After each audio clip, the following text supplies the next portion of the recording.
The American West was not born in 1776. It was born in Spanish steel, in Catholic crosses, and in a lie so beautiful that an empire marched into the desert to die for it. It begins in Mexico. The year is 1521. Hernán Cortés has shattered the Aztec Empire and seized its gold by the ton. One conquest, and a poor soldier becomes a god of wealth. Cortés's triumph lit a fever across the Spanish world. If one empire of gold lay hidden in this land, why not another? Every landless soldier turned his eyes north. Then came the rumor, the 7 cities of Cibola, kingdoms to the north, paved in gold, richer even than the Aztecs. No one had seen them. That only made them brighter. But the first Spaniards to truly see this land were not conquerors. They were the drowned and the doomed. In 1528, Cabeza de Vaca was shipwrecked, one of a few survivors of a vanished expedition. For 8 years he wandered, naked, starving, living among the tribes as a slave, a trader, a healer. He crossed a continent on foot and lived to tell of it. In 1536 he reached Mexico City. He brought no gold, only stories of gold. Riches he had heard of, never seen. Second-hand whispers, and it was enough. The viceroy needed proof. He sent a Franciscan, Fray Marcos de Niza, to find the truth. North into the unknown, the friar marched toward Cibola. Ahead of the friar ran his guide, Estevanico, a survivor of de Vaca's own ordeal. He reached the pueblo first, and the people there killed him. The friar, terrified, turned back from a distance. Fray Marcos returned with a tale. He claimed he had glimpsed Cibola from a hilltop, a city greater than Tenochtitlan itself. Whether he saw a mirage or simply lied, his report set everything aflame. The friar's word was all they needed.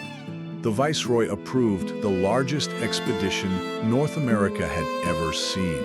The machine of conquest began to turn. Its leader, Francisco Vásquez de Coronado, the young governor of Nueva Galicia, he poured his entire fortune, and his wife's, into the venture. He bet everything on the Golden Cities. February 23, 1540, at Compostela, the army gathered. Some 300 Spaniards, over 1,000 native allies, 1,500 animals. They knelt for a blessing, then marched into the desert. North they went, mile after mile, the golden promise always just beyond the next ridge. The further they marched, the harder the land pushed back. The march became an ordeal. Heat, thirst, and hunger gnawed the column. Men and horses dropped under the unforgiving sun and were left where they fell.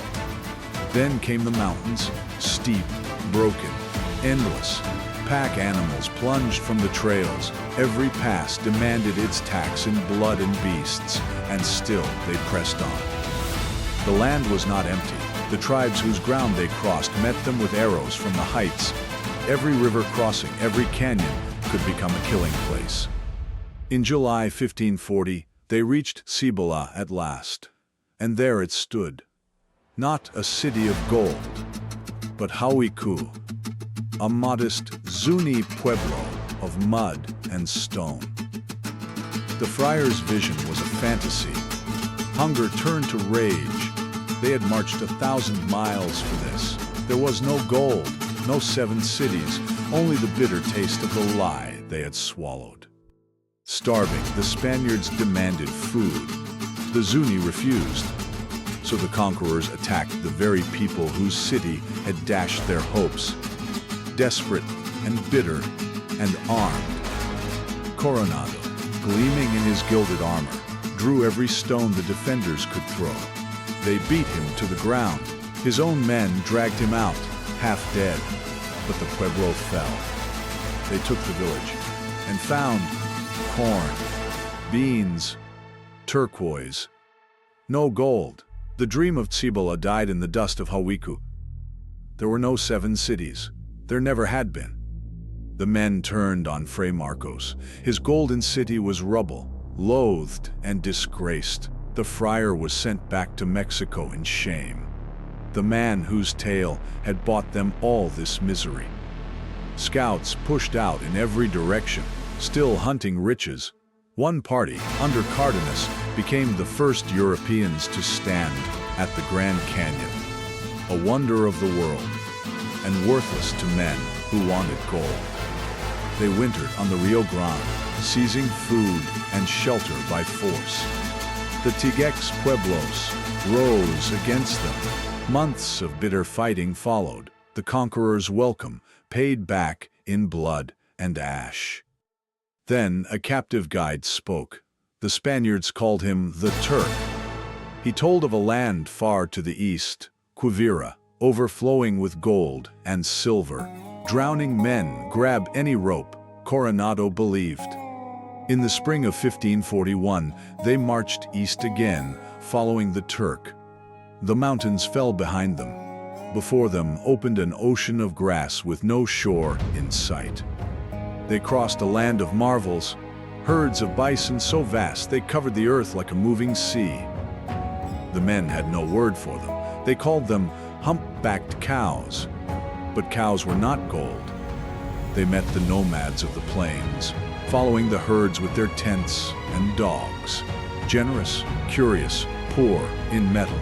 Month after month, the Spaniards wandered and found no gold, only grass. At last, Quivira, the golden kingdom of the Turks' tales. It was a humble Wichita village of grass huts. No gold, no silver, nothing but corn and the long road home. The truth was plain now. The Turk had led them into nowhere, perhaps to lose them on the plains forever. So they strangled him, the man who sold them gold, paid with his life. In 1542, Coronado turned back. A fall from his horse had crushed him in body and spirit. He limped into Mexico City with 100 ragged men. His fortune was gone. The greatest expedition yet. A total ruin. The age of the gold-seeking conquistador ended here. In failure and dust. The soldiers rode home, but the priests stayed. The hunt for gold was over. The hunt for souls had only begun. There were no cities of gold. There never had been. The conquistadors chased a mirage to ruin and rode home with empty hands. But the Spanish cross they left behind took root in the dust. Next time, on How the West Was Won, a new master arrives. Hungry not for gold, but for empire, Don Juan de Oñate, and the terrible price of the sky city of Acoma.